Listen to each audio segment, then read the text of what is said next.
Back to my channel. അപ്പോൾ നമ്മുടെ ഇന്നത്തെ വീഡിയോ നമ്മൾ തമ്മിലിൽ കണ്ടതുപോലെ തന്നെ എനിക്ക് പറ്റിയൊരു കയ്യബദ്ധം. ആ ഒരു കയ്യബദ്ധം എങ്ങനെ പറ്റി, എന്തുകൊണ്ട് പറ്റി, എന്ത് ചെയ്തതുകൊണ്ട് പറ്റി, അല്ലെങ്കിൽ എവിടെ നിന്ന് പറ്റി, അത് എൻ്റെ തന്നെ മിസ്റ്റേക്ക് ആണോ അല്ലെങ്കിൽ വേറെ ആരുടെയും മിസ്റ്റേക്ക് കൊണ്ടാണോ, എന്നതിനെ കുറിച്ചൊക്കെ ഡീറ്റെയിൽ ആയിട്ട് ഒരു കയ്യബദ്ധമോ അല്ലെങ്കിൽ ഒരു എന്താ പറയുക ഒരു മിസ്റ്റേക്ക് പറ്റി. ആ ഒരു കാരണം കൊണ്ട് എൻ്റെ ഹെയർ അത്യാവശ്യം ലോങ് ആയിരുന്ന hair all of the sudden cut ചെയ്തിട്ട് ഇത്ര ലെങ്ത്തിലോട്ട് ആക്കേണ്ട വന്നു. അതെന്തുകൊണ്ടാണ് എന്നുള്ളതാണ് ഞാൻ മെയിനായിട്ട് ഇന്നത്തെ വീഡിയോയിൽ പറയാനായിട്ട് പോകുന്നത്. സോ ഈ വീഡിയോ ഞാൻ എടുക്കാനായിട്ടുള്ള മെയിൻ ആയിട്ടുള്ള റീസൺ എന്ന് പറയുന്നത്, ഞാൻ കഴിഞ്ഞ ദിവസം കെരാറ്റിൻ, ബോട്ടോക്സ്, സ്മൂത്തനിങ് ഇത് മൂന്നും തമ്മിലുള്ള ബേസിക് ആയിട്ടുള്ള ഒരു ഡിഫറൻസ് എന്താണ്, അല്ലെങ്കിൽ കെരാറ്റിനും സ്മൂത്തനിങ്ങും ബോട്ടോക്സും ഒക്കെ ആരുടെ ഹെയറിനൊക്കെ പറ്റും, എന്തൊക്കെയാണ് അതിൻ്റെ ഡീറ്റെയിൽസ്, ആഫ്റ്റർ കെയറിനെ കുറിച്ച് ചെറുതായിട്ടൊരു ഷോർട്ട് ആയിട്ടൊരു വീഡിയോ ഞാൻ അപ്ലോഡ് ചെയ്തിട്ടുണ്ടായിരുന്നു. ആ വീഡിയോ കണ്ടപ്പോൾ വൺ ഓഫ് മൈ സ്റ്റാഫ് എൻ്റെ അടുത്ത് മെസ്സേജ് ചെയ്തിട്ട് പറഞ്ഞു, എൻ്റെ ഒരു സ്റ്റാഫ് എനിക്ക് മെസ്സേജ് ചെയ്തിട്ട് പറഞ്ഞു, നിനക്ക് ഇങ്ങനത്തെ ഒരു സംഭവം ലൈഫിൽ നിനക്ക് ഉണ്ടായിട്ടില്ലേ 1 year ബാക്ക്, സോ അതിനെക്കുറിച്ചൊരു വീഡിയോ ചെയ്തുകൂടെ, അപ്പോൾ ഇത് റിലേറ്റഡ് ആയിട്ട് വീഡിയോ ചെയ്യുകയാണെന്നുണ്ടെങ്കിൽ അതുപോലുള്ള മിസ്റ്റേക്സ് ആരും ചെയ്യാതിരിക്കാലോ അല്ലെങ്കിൽ ചെയ്യാതിരിക്കുമല്ലോ എന്ന് പറഞ്ഞു. അപ്പോൾ ഞാൻ ചോദിച്ചു ശരിയാണ്, ബിക്കോസ് അത് ഈവൻ ആ ഒരു മിസ്റ്റേക്ക് എനിക്ക് നല്ലതേ ചെയ്തിട്ടുള്ളൂ എന്നുണ്ടെങ്കിൽ പോലും അത് പുറമേയുള്ള അല്ലെങ്കിൽ വേറൊരാൾക്കാണ് പറ്റുന്നുണ്ടെങ്കിൽ, അല്ലെങ്കിൽ ലെങ്തി ഹെയറിനെ ഭയങ്കരമായിട്ട് ഇഷ്ടപ്പെടുന്ന ആൾക്കാണ് ഈ ഒരു മിസ്റ്റേക്ക് പറ്റുന്നുണ്ടെങ്കിൽ വലിയൊരു പ്രശ്നമായിരിക്കും. അപ്പൊ എന്താണ് മിസ്റ്റേക്ക് എന്നുള്ളത് ഞാൻ പറഞ്ഞു തുടങ്ങാം. ഒരു 1 year ബാക്ക് അല്ലെങ്കിൽ ഒരു 1 year or 3 months ബാക്ക് ഞാൻ എൻ്റെ ഹെയറിൽ ഞാൻ പറഞ്ഞ പോലെ തന്നെ ആ മുന്നത്തെ വീഡിയോയുടെ ഞാൻ തമ്മിൽ ഇട്ടിട്ടുള്ള പോലെ തന്നെ ഓൾമോസ്റ്റ് ഒരു 5 years ആയിട്ട് ഞാൻ കൺസിസ്റ്റന്റ് ആയിട്ട് hair Botox treatment and keratin treatment മാറി ഞാൻ എടുക്കുന്നുണ്ട്. സോ ഞാൻ അങ്ങനെ എന്താ പറയുക, ലാസ്റ്റ് ഇയർ ഈ പ്രശ്നം ഉണ്ടാവുന്ന അന്ന് അതിന് കുറച്ച് വീക്സിന് മുന്നേ ആയിട്ട് ഞാൻ ബോട്ടോക്സ് ട്രീറ്റ്മെന്റ് ചെയ്തിട്ടുണ്ടായിരുന്നു. അപ്പോൾ ലാസ്റ്റ് ഇയർ 5 years ആയിട്ട് എവറി 6 months അല്ലെങ്കിൽ 5 months കൂടുമ്പോൾ ഞാൻ ഹെയർ ബോട്ടോക്സ് ചെയ്യും. ഒരു 2-3 months കൂടുമ്പോൾ, 2 months മാക്സിമം 3 months കൂടുമ്പോൾ ഞാൻ എൻ്റെ ഹെയർ കളർ ചേഞ്ച് ചെയ്യാറുണ്ട്. സോ അത്രയും കെമിക്കൽ ട്രീറ്റ്മെന്റ് വരുന്ന ഒരു ഹെയർ ആണ് എൻ്റെ. ലക്ലി ടച്ച് വുഡ് എന്താ പറയുക, എൻ്റെ ഹെയറിൻ്റെ റൂട്ട്സ് അത്യാവശ്യം നല്ല ഹെൽത്തി ആണ്. മാക്സിമം ഞാൻ എൻ്റെ റൂട്ട്സിലോട്ട് ഒന്നും തന്നെ കൊടുക്കാറില്ല, അതുകൊണ്ട് തന്നെ റൂട്ട്സിന് എഫക്റ്റ് ചെയ്തിട്ടില്ല. സോ എനിക്ക് ഹെയർ ഗ്രോത്ത് ഉണ്ട്. പക്ഷേ ഡ്രൈ ഹെയർ ആണ്, പാർട്ട് ഓഫ് മൈ ഗ്രൂമിങ്. എനിക്ക് കളറിങ്ങും കാരണമൊക്കെ ചെയ്യേണ്ടി വരാറുള്ളത് കൊണ്ട് തന്നെ ഹെയർ നല്ല രീതിയിൽ ഡാമേജ്ഡ് ആണ്. പക്ഷേ ഇറ്റ്സ് ഓക്കെ. അങ്ങനെ ഞാനിരിക്കുന്ന സമയത്ത് ഒരുപാട് വർഷങ്ങൾക്ക് മുന്നാണ് ഞാൻ സ്മൂത്തനിങ് ചെയ്യുന്നത്. അതായത് ഒരുപാട് വർഷങ്ങൾക്ക് മുന്നെന്ന് പറയുമ്പോൾ അറൗണ്ട് ഒരു 3.5 years ബാക്ക് ആണ് ഞാൻ സ്മൂത്തനിങ് ചെയ്യുന്നത്. അപ്പോൾ ഞാനൊരു ദിവസം എനിക്ക് ആണെങ്കിൽ പക്കാ സ്ട്രെയിറ്റ് ലുക്ക് എനിക്ക് ഭയങ്കര ഇഷ്ടമാണ്. ഐ നോ, ഞാൻ കഴിഞ്ഞൊരു 7 years ആയിട്ട്, ഞാൻ ലാസ്റ്റ് വീഡിയോയിൽ പറഞ്ഞ പോലെ തന്നെ കഴിഞ്ഞൊരു 7 years ആയിട്ട് ഞാൻ ബ്യൂട്ടി ഇൻഡസ്ട്രിയിലാണ് വർക്ക് ചെയ്യുന്നത് as A manager of Tony and Guy salon. അപ്പോൾ എനിക്ക് ഇത് ബോട്ടോക്സ് ചെയ്ത് കഴിഞ്ഞാൽ എന്തുണ്ടാവും, കെരാറ്റിൻ ചെയ്ത് എന്തുണ്ടാവും, അല്ലെങ്കിൽ സ്മൂത്തനിങ് ചെയ്ത് എന്തൊക്കെയാണ് നെഗറ്റീവ്സ് എന്നുള്ളതൊക്കെ നല്ല ബോധ്യം എനിക്കുണ്ട് കേട്ടോ. എന്നിട്ട് നിങ്ങൾ ആലോചിക്കണം. അപ്പോൾ ഞാനിങ്ങനെ ഇരിക്കുന്ന സമയത്ത് എനിക്കൊരു എന്താ പറയുക, ഒരു ആഗ്രഹം, ബോട്ടോക്സ് ചെയ്തിട്ട് 2 ആഴ്ച ആയിട്ടുള്ള നിങ്ങൾ ആലോചിക്കണം, ഒരു ആഗ്രഹം എന്താ പറയുക, എനിക്ക് ബോട്ടോക്സ് ചെയ്ത ഹെയറിന്റെ മുകളിൽ കൂടെ കെരാറ്റിൻ അല്ലല്ലോ സ്മൂത്തനിങ് ചെയ്യണമെന്ന്. ഞാൻ ഓൾറെഡി സ്മൂത്തനിങ് ചെയ്ത ഹെയറിന്റെ മുകളിൽ കൂടെ ബോട്ടോക്സ് ചെയ്തിട്ടുണ്ട്. റിസൾട്ട് അത്യാവശ്യം നല്ല റിസൾട്ട് ആയിരുന്നു. പക്ഷെ ഞാൻ പറഞ്ഞ പോലെ തന്നെ ഡാമേജും കാര്യങ്ങളൊക്കെ ഉണ്ടാവും. പക്ഷെ ബോട്ടോക്സ് മാത്രമാണെങ്കിൽ നമുക്ക് ഡാമേജ് വരില്ല, കെരാറ്റിനും ആണെങ്കിലും ഡാമേജ് വരില്ല. സ്മൂത്തനിങ് ചെയ്ത് കഴിഞ്ഞാൽ ഡാമേജ് ഉണ്ടാവും. പക്ഷെ ഓക്കെ ആയിരുന്നു, എനിക്ക് യാതൊരു പ്രശ്നങ്ങളോ അത് ചെയ്തുകൊണ്ട്, അതായത് സ്മൂത്തനിങ് ചെയ്ത ഹെയറിൽ ബോട്ടോക്സ് ചെയ്തുകൊണ്ട് വന്നിട്ടില്ല.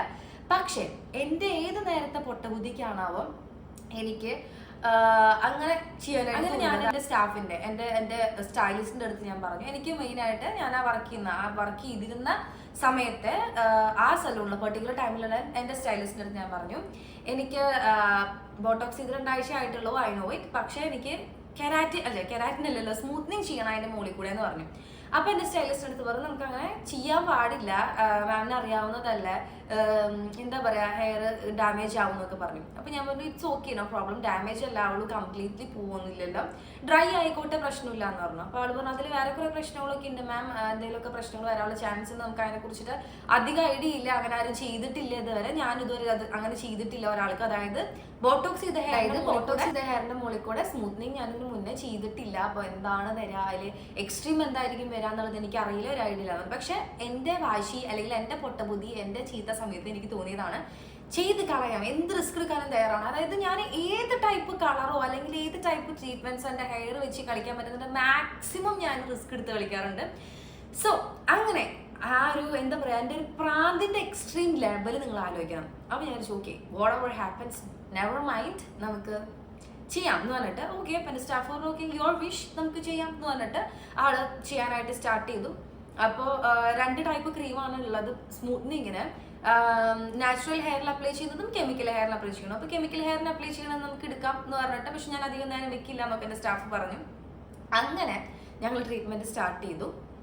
ട്രീറ്റ്മെൻറ്റ് സ്റ്റാർട്ട് ചെയ്ത് ഫസ്റ്റ് ക്രീം അപ്ലൈ ചെയ്തു. 2 ക്രീമാണ് സ്മൂത്തനിങ്ങിനുള്ളത്. അതായത് ഇപ്പോൾ കെമിക്കൽ ട്രീറ്റഡ് ഹെയറിന് എടുക്കണതിൽ തന്നെ 2 ഉണ്ട്. ഒന്ന് ക്രീമും പിന്നെ ഒരു ന്യൂട്രലൈസറും ഉണ്ട്. അപ്പം ഫസ്റ്റ് ക്രീം അപ്ലൈ ചെയ്ത് കുറച്ച് നേരം വെച്ചപ്പോഴേക്കും എൻ്റെ സ്റ്റൈലിസ്റ്റിന് ഒരു ക്ലയൻറ്റ് വന്നു. അപ്പോൾ ബൈ ദ ടൈം എൻ്റെ സെക്കൻഡ് ഷിഫ്റ്റിൻ്റെ സ്റ്റാഫ് വന്നു. അപ്പോൾ എൻ്റെ ഒരു ബ്യൂട്ടീഷ്യൻ ഉണ്ടായിരുന്നു. അപ്പോൾ ഇത് ആക്ച്വലി ആ ഒരു ക്ലയൻറ്റ് എൻ്റെ സ്റ്റൈലിസ്റ്റിന് ക്ലയൻറ്റ് വന്നപ്പോൾ ആള് നൈസായിട്ട് ആളുടെ ശ്രദ്ധ അങ്ങോട്ട് മാറി. അപ്പോൾ ഇതിൻ്റെ ടൈം വെച്ചത് എൻ്റെ ഹെയറിന് വെക്കാൻ പറ്റുന്നത്, അതായത് നോർമൽ ഹെയറിന് അല്ലെങ്കിൽ നോർമലി ഒരു കെമിക്കൽ ട്രീറ്റഡ് ഹെയറിന് വെക്കുന്ന ടൈം ആയിട്ടില്ല, അതിൻ്റെ പകുതി ടൈം ആയിട്ടുള്ളൂ. പക്ഷെ എൻ്റെ ഹെയറിലോട്ട്, അതായത് ബോട്ടോക്സ് ചെയ്ത് 1 or 2 വീക്സ് ആവുന്നതിനുള്ളിൽ എൻ്റെ ഹെയറിലോട്ട് അത് അത്രയ്ക്കും ക്യൂട്ടിക്കൽസ് ഓപ്പൺ ആയിട്ടിരിക്കുന്ന എൻ്റെ ഹെയറിലോട്ട് ആ ഒരു ക്രീമിൻ്റെ മാക്സിമം പെനിട്രേഷൻ വന്നിട്ട് ഇരിക്കുകയാണ്. നോക്കുമ്പോൾ ഹെയറൊക്കെ ഒരു മാതിരി ആയിരിക്കുന്നു. അപ്പം എനിക്ക് കാണുന്നില്ല, എനിക്ക് ബാക്കിലോട്ടാണല്ലോ, എനിക്കിത് കാണാനില്ല, ഹെയർ എന്താണ് നടക്കുന്നതെന്ന് അറിയണില്ല. അപ്പം എൻ്റെ ഒരു സ്റ്റാഫ് ബ്യൂട്ടീഷ്യൻ ഉണ്ട്, എൻ്റെ ബ്യൂട്ടീഷ്യൻ ഉണ്ട്. ആള് വന്ന സമയത്ത് മാമിൻ്റെ ഹെയർ ഇങ്ങനെ ഇരിക്കുന്നു എന്ന് പറഞ്ഞു. അപ്പോഴാണ് ഇതിൻ്റെ ഓപ്പോസിറ്റ് ചെയറിൽ എന്നിട്ട് ഹെയർ കട്ട് ചെയ്തുകൊണ്ടിരിക്കണം എൻ്റെ സ്റ്റൈലിസ്റ്റ് ഇത് കേട്ടിട്ട് അയ്യോ വാഷ് ചെയ്തോ, ഇത് ഭയങ്കരമായിട്ട് ക്രീം വർക്കായി എന്ന് പറഞ്ഞു. അപ്പോൾ ഓടിപ്പോയി വാഷ് ചെയ്യാനിരുത്തി. അപ്പോഴാണ് അടുത്ത പണി, ഓടിപ്പോയി വാഷ് ചെയ്തിരുന്നപ്പോഴാണ് അടുത്ത പണി വരുന്നത്. എന്ത്? ചൂടുവെള്ളം കൊണ്ട് എൻ്റെ ബ്യൂട്ടീഷ്യൻ കഴുകി. ചൂടുവെള്ളം, നമ്മൾ എപ്പോഴും കെമിക്കൽ സർവീസസ് എടുക്കുമ്പോൾ എപ്പോഴും നോർമൽ ടാപ്പ് വാട്ടറിൽ കഴുകണം, അല്ലെങ്കിൽ തണുത്ത വെള്ളം കൊണ്ട് കഴുകണം. ചൂടുവെള്ളം കൊണ്ട് ഒരിക്കലും കഴുകാൻ പാടില്ല. പക്ഷെ എൻ്റെ ബ്യൂട്ടീഷ്യൻ അറിയുന്നുണ്ടായിരുന്നില്ല. എൻ്റെ സ്റ്റൈലിസ്റ്റ് ഓൾറെഡി എൻ്റെ ക്ലയൻറ്റിന് ഹെയർ വാഷ് ചെയ്യാൻ വേണ്ടിയിട്ട് ചൂടുവെള്ളം ആക്കിയിട്ടിട്ട് ഹോട്ട് വാട്ടർ ആക്കിയിട്ടിട്ട് പോയിട്ടുണ്ടായിരുന്നു. അത് തിരിച്ച് നോർമൽ വാട്ടറിലോട്ട് മാറ്റാതെ തന്നെ എൻ്റെ തലയിലോട്ട് ചൂടുവെള്ളം ഒഴിച്ചു. അപ്പോൾ നോർമലി ക്രീമിൻ്റെ പ്രോസസ്സിങ് എടുക്കുന്നതിൻ്റെ ഡബിളായിട്ട് ആ ഒരു ക്രീമിൻ്റെ പ്രോസസ്സിങ് വർക്കായി എന്ന് പറയാം. ഹെയർ മൊത്തത്തിൽ ഡാമേജ് ആയിപ്പോയി. ലൈക്ക് എന്താ പറയുക, ഫുള്ളി ഇങ്ങനെ പിരിപിരിങ്ങനെ, അതായത് ഹെയർ നമ്മളിങ്ങനെ കുളിക്കുന്ന സമയത്ത് ഇങ്ങനെ കോംബ് ചെയ്യൂലേ, അതുപോലെ നമ്മളിങ്ങനെ എടുക്കുമ്പോൾ ഇവിടെ നിന്നൊക്കെ ഇങ്ങനെ പൊട്ടി പൊന്നി. അതിൻ്റെ വീഡിയോ ഇല്ല, പക്ഷെ അതിൻ്റെ വീഡിയോ ഞാൻ വേറെ ആരുടെയും ഹെയറിൽ ആ ഒരു സംഭവം, അല്ലെങ്കിൽ നിങ്ങൾ ഗൂഗിളിൽ നോക്കിയാൽ മതി, ഓവർ പ്രോസസ്ഡ് ആയിട്ടുള്ള ഹെയർ ഓവർ പ്രോസസ്ഡ് ആവുക, അങ്ങനെ എന്തെങ്കിലും ഗൂഗിൾ ചെയ്ത് നോക്കിയാൽ മതി. എൻ്റെ പൊന്നോ, എനിക്ക് ഐ വാസ് ലിറ്ററലി ഷോക്ക്ഡ്. എന്താണെന്ന് വെച്ച് കഴിഞ്ഞാൽ ഞാനത് കൺഫേം ചെയ്തു, ഞാൻ തല മൊട്ടടിച്ച് കളയാൻ പോവാണെന്നുള്ളത്. ഞാൻ ആ ഒരു സമയത്ത് ഞാൻ സീരിയസ്ലി ഞാൻ ഉറപ്പിച്ചു 100%, എൻ്റെ മനസ്സിൽ 100% വന്നതാണ് ഹെയർ മൊട്ടടിക്കാൻ പോവാൻ. മൊത്തത്തിൽ കഴിഞ്ഞു. എനിക്കാണെന്ന് വെച്ചാൽ ഞാൻ വർക്ക് ചെയ്യുന്ന സലൂണിൽ പാർട്ട് ഓഫ് മൈ ഗ്രൂമിങ് ഞങ്ങൾക്ക് ബോയ് കട്ട് ചെയ്യാം അല്ലെങ്കിൽ ബോബ് കട്ട് ചെയ്യാം, പ്രശ്നമൊന്നുമില്ല. പക്ഷെ മൊട്ടടിക്കാൻ പാടില്ല. ആൻഡ് ഓൾസോ ക്യാപ്സ് യൂസ് ചെയ്യാൻ പാടില്ല. ബിക്കോസ് ഞാൻ വർക്ക് ചെയ്യുന്ന ഒരു മാനേജ്മെന്റ് സെക്ഷനിലായതുകൊണ്ട് തന്നെ എനിക്ക് ക്യാപ്പ് അങ്ങനത്തെ ഒന്നുമില്ല. ഡ്രസ് കോഡും കാര്യങ്ങളുള്ളതുകൊണ്ട് തന്നെ നമുക്ക് ക്യാപ്സ് ഒന്നും അലൗഡ് അല്ല. സോ എൻ്റെ അവസ്ഥ നല്ല ചെയ്യും. ഞാൻ ആ സമയത്ത് ലിറ്ററലി എന്താ പറയുക, കയ്യിൽ നിന്ന് പോയി തീർന്നു എന്നുള്ള അവസ്ഥയായി, ചത്ത് എന്നുള്ള അവസ്ഥയായി പോയി.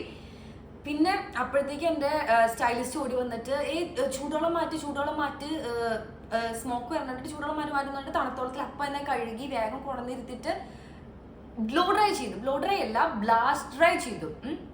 അതും ടെമ്പറേച്ചർ ഇല്ലാതെ ജസ്റ്റ് കാറ്റ് മാത്രമാക്കിയിട്ടുള്ള ഡ്രൈ ചെയ്ത് സ്ലോലി ഡ്രൈ ചെയ്തെടുത്ത്, എന്നിട്ട് പിന്നെ നമ്മൾ ന്യൂട്രലൈസർ ക്രീമിലോട്ട് ഒന്നും പോയില്ല.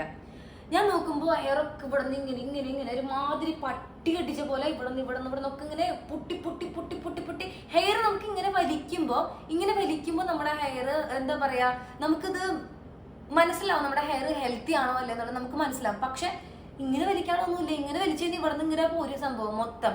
ഞാൻ ഇങ്ങനെ കൈയിട്ടാക്കുന്നു, എൻ്റെ കയ്യിലൊരു ബഞ്ച് ഓഫ് ഹെയർ. അപ്പോൾ എൻ്റെ പൊന്നി, ആ സമയത്ത് എൻ്റെ പോയൊരു ഷോക്ക് എന്ന് പറയുന്നത് ലിറ്ററലി ഡിഫറെൻ്റ് ആയിരുന്നു. അപ്പോഴത്തേക്ക് എൻ്റെ സ്റ്റൈലിസ്റ്റ് വന്നിട്ട് മൊത്തം എന്താ പറയാ, ആ ക്ലയന്റിനെ ഒരുവിധം സെറ്റ് ചെയ്ത് പറഞ്ഞു വിട്ടു. വന്ന് ഹെയർ ഒക്കെ കണ്ട് എൻ്റെ സ്റ്റാഫ്സ് ഒക്കെ കണ്ടിട്ട് എൻ്റെ അടുത്ത് oh ma'am it was a bad decision എന്നൊക്കെ പറഞ്ഞ് വേറെ ഐഡിയ എന്നൊക്കെ പറഞ്ഞു. ഞാൻ ലൈക്ക് ഓക്കെ ഇറ്റ്സ് ഓക്കെ. ഞാൻ ഔട്ട്സൈഡ് ഭയങ്കര കോൺഫിഡൻ്റ് ആയിട്ട് സംസാരിക്കാം കേട്ടോ. It's okay man, it's okay, no problem, hair right will grow back എന്നൊക്കെ പറഞ്ഞിട്ട് ഞാൻ അഡ്ജസ്റ്റ് ചെയ്തോണ്ടിരിക്കുകയാണ്. എൻ്റെ മനസ്സിൽ പറഞ്ഞോണ്ടിരിക്കുന്നത് പാണി പാളി, നമ്മളിനി എന്ത് ചെയ്യും അല്ലയ്യ നയിപ്പോയി ഞാൻ. അങ്ങനെ ഇരിക്കുന്ന സമയത്ത് എൻ്റെ സ്റ്റാഫ് വേണമെന്ന് ഓക്കെ ഓക്കെ മാം നമുക്കൊരു കാര്യം ചെയ്യാം, ഉള്ള ഹെയർ ബ്രേക്ക് ആയി പോവാതിരിക്കാൻ വേണ്ടിയിട്ട് we can do one thing, Botox ചെയ്യാം, നമുക്ക് ഇപ്പൊ തന്നെ ബോട്ടോക്സ് ചെയ്യാം എന്ന് പറഞ്ഞിട്ട് ബോട്ടോക്സ് ചെയ്ത് കൊടുത്തു. അപ്പം മാനേജബിൾ ആണോ എന്ന് ചോദിച്ചാൽ ഞാൻ ആ സിറ്റുവേഷൻ എങ്ങനെ പറഞ്ഞുതരാം. ഓക്കെ ഓക്കെ, അതായത് എൻ്റെ ബാക്ക് ടു നോർമൽ ഹെയറിലോട്ട് ഡെഫിനറ്റ്ലി പോവില്ല, ഓവർ പ്രോസസ്ഡ് ആയിട്ടിരിക്കുന്ന കാരണം. അപ്പോൾ ഒരു ഓക്കെ ഓക്കെ ആയിട്ട് എനിക്ക് കിട്ടിയ സമയത്ത് പക്ഷെ എന്താണെന്ന് വെച്ച് കഴിഞ്ഞാൽ 2 days കഴിഞ്ഞ് ഞാൻ അഗെയിൻ വാഷ് ചെയ്തപ്പോൾ ആ ബോട്ടോക്സിന്റെ എഫക്റ്റ് ഒക്കെ പോയി. എന്താ പറയാ, ഇങ്ങനെ പിരിപിരിപിരിങ്ങനെ ഭയങ്കര പിരിപിരിപിരിങ്ങനെ ഹെയർ അത്രയും, അതായത് തീ പിടിച്ചു കഴിഞ്ഞിട്ടുള്ള ഹെയർ എങ്ങനെയാണ് നിൽക്കുക അതുപോലെ നിൽക്കുന്നത്. എനിക്ക് ആകെ വിഷമം. അപ്പോൾ ഞാൻ നോക്കിയപ്പോൾ എൻ്റെ മെയിനായിട്ട് ഇപ്പോൾ എനിക്ക് ഇത്രയും ഹെയർ ഉണ്ടായിരുന്നെങ്കിൽ അതിന്റെ ഇത്രയും ഹെയറോളാണ് എക്സ്ട്രീംലി ഡാമേജ് ആയിട്ട് ഞാൻ ഊരിക്കളഞ്ഞതിൻ്റെ ഒക്കെ ബ്രേക്ക് ആയിട്ട് പോയിട്ടുള്ളത് അത്രയും ലെങ്ത്തിലാണ്. അപ്പൊ ഞാൻ വിചാരിച്ചു okay will do one thing, നമുക്ക് ഷോൾഡർ ലെവലിൽ വെച്ചിട്ട് കട്ട് ചെയ്ത് കളഞ്ഞ് നോക്കാന്ന് പറഞ്ഞു. അങ്ങനെ എൻ്റെ നിർബന്ധത്തിന് വേണ്ടി പിന്നെ ബിക്കോസ് നമുക്ക് ആ ഒരു ഹെയർ കിട്ടിയിട്ട് കാര്യമില്ല, ആ ഹെയർ ഇരുന്നിട്ട് യാതൊരു യൂസില്ല, ജസ്റ്റ് ലെങ്ത്തിലോട്ട് ഒരുമാതിരി ചകിരി പോലത്തെ ഹെയർ ആയിട്ടിരിക്കും. എന്തിനാണ് അങ്ങനത്തെ ഒരു ഹെയർ മെയിൻറ്റെയിൻ ചെയ്തിട്ട്, ഇറ്റ്സ് കംപ്ലീറ്റ്ലി ഡെഡ്. ബിക്കോസ് ആ ഒരു ഏരിയ എനിക്ക് അങ്ങനെ കംപ്ലീറ്റ്ലി ഡെഡ് ആവാൻ കാരണം മീൻസ് ഈ ഒരു എൻസിലോട്ടായിട്ട് നമുക്ക് റൂട്ട്സിൽ അത്രയ്ക്കും കെമിക്കൽ ട്രീറ്റ്മെന്റ്സ് ഒന്നും നടന്നിട്ടില്ല എൻ്റെ. പക്ഷെ എൻസിലായിട്ട് കുറേ different colours, monthly colours change ചെയ്ത് ബ്ലോണ്ട്, ഹൈലൈറ്റ്സ്, ബ്ലോണ്ടർ ഒക്കെ കയറി it was already halfly dead, I mean partially dead ആയിട്ടിരിക്കുന്ന ഒരു ഹെയർ ആയിരുന്നു. അതിലോട്ടാണ് ഞാൻ എക്സ്ട്രാ ഗുണ്ടിട്ട് പൊട്ടിക്കുന്ന പോലത്തെ ഒരു എഫക്റ്റ് കൊടുത്തത്. അപ്പൊ ഹെയർ മൊത്തത്തിൽ ചത്തുപോയി ഗൈസ്, ചത്തു. അങ്ങനെയാണ് ഓക്കെ നമുക്ക് will do one thing, shoulder ലെവലിൽ വെച്ച് കട്ട് ചെയ്തോ എന്ന് പറഞ്ഞു. ഒന്നും നോക്കിയില്ല.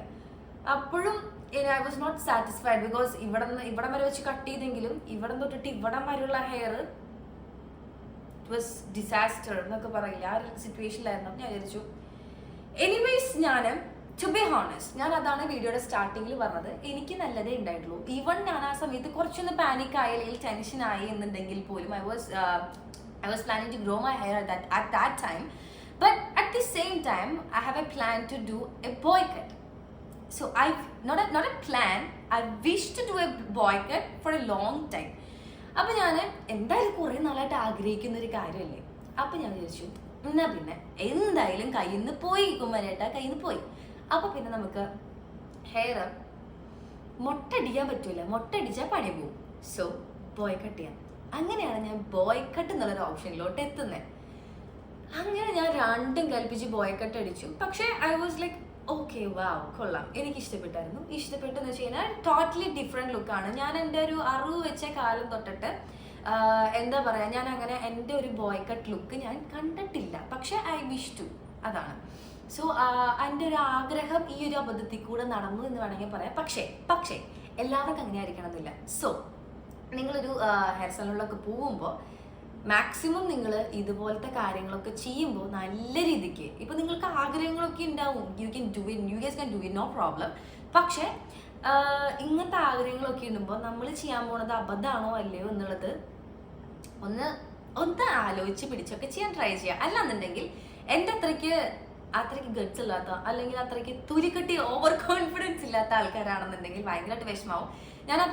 മെയിനായിട്ട് ഞാൻ അപ്പോൾ ആലോചിച്ചൊരു കാര്യം, if it was a client, if it happens to a client, എന്തായിരുന്നിരിക്കാം ആ ഒരു സ്റ്റൈലിസ്റ്റിന്റെ ആണെങ്കിലും ആ ഒരു സലോണിന്റെ ആണെങ്കിലും എന്തായിരിക്കും ആ ഒരു സമയത്തെ ഒരു ഇതെന്ന് ഞാൻ ആലോചിക്കുന്നത്. എൻ്റെ പൊന്നി, ഞാനൊക്കെ ഇറങ്ങി ഓടും. ഞാൻ അവിടെ മാനേജറായിട്ട് വർക്ക് ചെയ്യണമെങ്കിൽ ഞാൻ ഇറങ്ങി ഓടും, നിൽക്കൂല, തിരിഞ്ഞു നോക്കൂല, പോയ വഴി കൂടെ പുല്ല് മുളക്കില്ല എന്നറിയില്ലേ, ആ ലെവലിൽ ഞാൻ ഓടും. Similar kind of incident happens at Kochi, one of the salons at Cochin. I don't know which salon it is, but I hear about it, and the client asked for a huge amount of compensation because they deserve it. Because എന്താ പറയാ, hair അല്ലേ, അത് നമ്മുടെ hair എന്ന് പറയുന്നത് നമ്മുടെ first നമ്മൾ ഒരാളെ കാണുമ്പോൾ അല്ലെങ്കിൽ നമ്മളെ ഒരാൾ കാണുമ്പോൾ നമ്മുടെ ഫസ്റ്റ് നമ്മുടെ ലുക്ക് പോവാ നമ്മുടെ ഫേസിലോട്ടാണ് അല്ലെങ്കിൽ ഹെഡിലോട്ടാണ്. അതില് ടോട്ടലി പോയി കിട്ടി കഴിഞ്ഞ് കഴിഞ്ഞാൽ പിന്നെ ഒരു ഹെയർ ഗ്രോ ചെയ്ത് വരാനായിട്ട് it will take A long period of time. എൻ്റെ എന്ന് പറഞ്ഞാൽ ഞാൻ പറഞ്ഞ വീഡിയോയുടെ സ്റ്റാർട്ടിങ്ങിലെ പറഞ്ഞ പോലെ തന്നെ അത്യാവശ്യം നല്ല രീതിയിൽ ഹെയർ ഗ്രോത്ത് ഉള്ള ഹെയർ ആണ് എൻ്റെ. സോ ഇതൊരു 1 year and 2-3 months ഗ്രോത്ത് ആണ് ഈ ഒരു സംഭവം. അത്യാവശ്യം നോർമൽ ഹെയർ ഗ്രോത്തിനെക്കാട്ടിലും കൂടുതലായിട്ട്, അതായത് ഞാൻ ഈ ലെവലിൽ വെച്ച് കട്ട് ചെയ്തിട്ട് ഈ ലെവലിലോട്ട് എനിക്ക് ഈ ഒരു ഹെയർ ഗ്രോ ആയിട്ടുണ്ട്. ബിക്കോസ് ഐ എം ലക്കി, എന്താ പറയുക, നല്ല രീതിയിൽ ഹെയർ ഗ്രോത്ത് ഉണ്ട്. പക്ഷേ ഞാൻ ഏറ്റവും റിഗ്രറ്റ് ചെയ്യുന്ന കാര്യം എന്ന് പറയുന്നത് ഞാൻ ലാസ്റ്റ് ഒരു 7 years ആയിട്ട് ഈ ഹെയർ ട്രീറ്റ്മെന്റ്സും കാര്യങ്ങളൊക്കെ എടുക്കുന്നത് കൊണ്ട് തന്നെ എൻ്റെ ഹെയർ ആദ്യം ഉണ്ടായിരുന്നേക്കാട്ടിലും 4-1 കുറഞ്ഞു എന്നുള്ളതാണ് ഏറ്റവും വലിയ സത്യാവസ്ഥ. ടു ബി ഹോണസ്റ്റ്, എന്താ പറയാ, അത്രയും സത്യസന്ധമായിട്ട് ഞാൻ പറയാണ്, എൻ്റെ 4-1 ഹെയറിന്റെ തിക്നെസ് കുറഞ്ഞിട്ടുണ്ട്. അത് it's part of my grooming. So I don't have any regrets about it. പക്ഷേ നിങ്ങൾ ഇതുപോലത്തെ ട്രീറ്റ്മെന്റ്സും കാര്യങ്ങളൊക്കെ എടുക്കുമ്പോൾ കുറച്ച് സൂക്ഷിച്ചും കണ്ടെടുക്കുക. അല്ലെങ്കിൽ ഇത്രയും എന്താ പറയാ, ഇത്രയും ഷോർട്ട് പീരീഡിലോട്ടായിട്ട് എന്നെ പോലെ അത്രയും ഷോർട്ട് പീരീഡിലായിട്ട് എടുക്കരുത് എന്നാണ് എൻ്റെ ഒരു സജഷൻ, എൻ്റെ ഒരു എക്സ്പീരിയൻസ് എന്ന് പറയുന്നതാണ്. പക്ഷേ നിങ്ങൾക്ക് ആഗ്രഹങ്ങൾ ഉണ്ടെങ്കിൽ അങ്ങനെ ചെയ്യാം, പ്രശ്നമൊന്നുമില്ല. ഇപ്പോൾ കെരാറ്റിനോ ബോട്ടോക്സോ സ്മൂത്തിങ് ചെയ്യാൻ ഞാൻ സപ്പോർട്ട് ചെയ്യില്ല. സ്മൂത്തിങ് ചെയ്യാൻ ആരും എന്താ പറയാ നിർബന്ധിക്കൂല. അല്ലെങ്കിൽ അങ്ങനെ ഒരാൾ വന്നിട്ട് അങ്ങനത്തെ ഒരു സജഷൻ ചോദിക്കുകയാണെങ്കിൽ അരുത്, സ്മൂത്തനിങ്ങിന്റെ ഭാഗത്തോട്ടേ പോകരുത് എന്ന് ഞാൻ പറയുള്ളൂ. ബിക്കോസ് അത് നിങ്ങളുടെ ഹെയർ കംപ്ലീറ്റ്ലി ഡാമേജ് ആക്കുന്ന ഒരു എന്താ പറയുക, ഒരു സർവീസ്, ഒരു കെമിക്കൽ ട്രീറ്റ്മെന്റ് ആണ് സ്മൂത്തനിങ് എന്ന് പറയുന്നത്. സോ സ്മൂത്തനിങ് ആണ് എൻ്റെ ഹെയർ മൊത്തത്തിൽ കളയാനുള്ള മെയിൻ ആയിട്ടുള്ള കാരണം എന്ന് പറയുന്നത് സ്മൂത്തനിങ് ആണ്. Botox and keratin is okay not 100% perfect treatment for hair. പക്ഷെ it's okay, it's a permanent, I mean not permanent solution, it's a temporary solution for your hair frizziness, dryness and split ends and all. So permanent solution എന്ന് പറയുന്നത് നിങ്ങൾ natural hair manageable ആക്കിയിട്ട് keep ചെയ്യുക. I mean maximum take care ചെയ്ത് കൊണ്ടുപോവുക. Oiling, not frequently oiling, പക്ഷെ oiling ഒക്കെ വളരെ നല്ലതാണ്. But try to concentrate on your scalps only. ഇങ്ങനെ നമ്മുടെ എൻസിലോട്ട് വരുമ്പോൾ അതിന് വേണ്ടി സെപ്പറേറ്റ് ഓയിൽസ് ആണ്, അങ്ങനെ കുറേ സംഭവങ്ങൾ. പിന്നെ നമ്മുടെ ഹെയറിന് സ്യൂട്ടബിൾ ആവുന്ന രീതിയിലുള്ള ഷാമ്പു കണ്ടീഷനൊക്കെ ചൂസ് ചെയ്യാനായിട്ട് ട്രൈ ചെയ്യുക. അങ്ങനെ കുറച്ച് കാര്യങ്ങളുണ്ട്. ഞാൻ നിങ്ങളത് പറയുകയാണെന്നുണ്ടെങ്കിൽ ഞാൻ ഒരു ഹെയർ വീഡിയോ, ലോങ് വീഡിയോ ആയിട്ട് ചെയ്യാം. ദ ബെസ്റ്റ് ഞാൻ പറയുള്ളൂ. എൻ്റെ ഹെയറിന് ഒരുവിധം നല്ല രീതിയിൽ റിക്കവർ ചെയ്ത് കൊണ്ടുവരാനായിട്ട് ഹെൽപ്പ് ചെയ്തിട്ടുള്ള ഹെയർ ഓയിൽ ഏതാണെന്നുള്ളതൊക്കെ ഞാൻ വേറൊരു വീഡിയോ ആയിട്ട് ചെയ്യാം. ആൻഡ് ഓൾസോ എൻ്റെ വൺ ഓഫ് ദി സ്റ്റാഫിനും ആളുടെ അമ്മയ്ക്കും കിട്ടിയിട്ടുള്ള റിസൾട്ട് എന്ന് പറഞ്ഞാൽ ബെസ്റ്റ് അടിപൊളി റിസൾട്ടാണ് ആ ഒരു ഹെയർ ഓയിൽ യൂസ് ചെയ്തിട്ട് കിട്ടിയിട്ടുള്ളത്. അത് ഏതാണ് എന്നുള്ളതൊക്കെ ഞാൻ വരുന്ന വീഡിയോയിൽ പറയാം. അപ്പോൾ എൻ്റെ ഈ ഒരു കയ്യബദ്ധം അല്ലെങ്കിൽ ഇതുപോലത്തെ ഒരു കയ്യബദ്ധങ്ങൾ നിങ്ങളുടെ ലൈഫിൽ ഉണ്ടായിട്ടുണ്ടോ? അല്ലെങ്കിൽ എൻ്റെ ഒരു കയ്യബദ്ധം നിങ്ങൾക്ക് ഇഷ്ടമായിട്ടൊരു ലൈഫിൻ്റെ എക്സ്പീരിയൻസ് നിന്ന് അടർത്തിയെടുത്ത ഒരു സംഭവമാണിത്. നിങ്ങൾക്ക് ഇഷ്ടപ്പെട്ടോ ഇല്ലെന്നുള്ളത്. അപ്പോൾ നിങ്ങൾക്ക് ഈ വീഡിയോ ഇഷ്ടപ്പെടുന്നുണ്ടെങ്കിൽ വീഡിയോ ലൈക്ക് ചെയ്യുക, ആൻഡ് ചാനൽ നിങ്ങൾ എല്ലാവർക്കും ഷെയർ ചെയ്ത് കൊടുക്കുക, ആൻഡ് ചാനൽ സബ്സ്ക്രൈബ് ചെയ്ത് സപ്പോർട്ട് ചെയ്യുക. അപ്പോൾ എല്ലാവർക്കും bye, tata, love you all.